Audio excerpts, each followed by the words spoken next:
ನಮಸ್ಕಾರ, ನೆಕ್ಸ್ಟ್ ನ್ಯೂಸ್ಗೆ ಸ್ವಾಗತ. ನಾನು ಪ್ರೀತಿಕಾ ವಂಗೇರ. ಕರ್ನಾಟಕ ರಾಜ್ಯ ಬಿಜೆಪಿಯಿಂದ ಉಚ್ಚಾಟನೆಗೊಂಡಂತ ಮಾಜಿ ಸಚಿವ ಕೆಎಸ್ ಈಶ್ವರಪ್ಪ ಹಾಗೂ ಶಾಸಕ ಹಿಂದೂ ಫೈರ್ ಬ್ರ್ಯಾಂಡ್ ಎಂದೇ ಕರೆಸಿಕೊಳ್ಳುವಂತ ಬಸನಗೌಡ ಪಾಟೀಲ್ ಯತ್ನಾಳ್ ಅವರು ಒಂದಾಗಿದ್ದಾರೆ.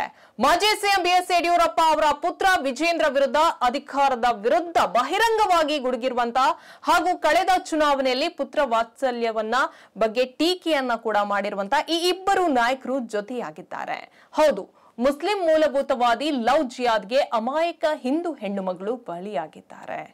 ಇತ್ತೀಚೆಗೆ ಹಾವೇರಿ ಜಿಲ್ಲೆಯಲ್ಲಿ ನಡೆದಂತ ಒಂದು ಲವ್ ಜಿಯಾದ್ಗೆ ಬಲಿಯಾದಂತ ಯುವತಿ ಸ್ವಾತಿ ಬ್ಯಾಡ್ಗೆಗೆ ಆದಂತ ಅನ್ಯಾಯದ ವಿರುದ್ಧ ಹಾವೇರಿಯಲ್ಲಿ ಕ್ರಾಂತಿವೀರ ಬ್ರಿಗೇಡ್ ವತಿಯಿಂದ ನ್ಯಾಯಜಾದ ಬೃಹತ್ ಪ್ರತಿಭಟನೆ ಹಮ್ಮಿಕೊಳ್ಳಲಾಗಿದೆ.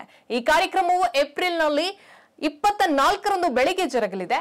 ಈ ಕಾರ್ಯಕ್ರಮಕ್ಕೆ ಪ್ರಮುಖರಾದಂತ ಬಸನಗೌಡ ಪಾಟೀಲ್ ಯತ್ನಾಳ್ ಅವರು, ಕೆಎಸ್ ಈಶ್ವರಪ್ಪ ಮತ್ತವರ ಪುತ್ರ ಕಾಂತೇಶ್ ಹಾಗೂ ಅನೇಕ ಮುಖಂಡರು ಉಪಸ್ಥಿತಿಯಲ್ಲಿ ಬೃಹತ್ ಪ್ರತಿಭಟನಾ ನ್ಯಾಯ ಜಾಥಾ ನಡೆಯಲಿದೆ.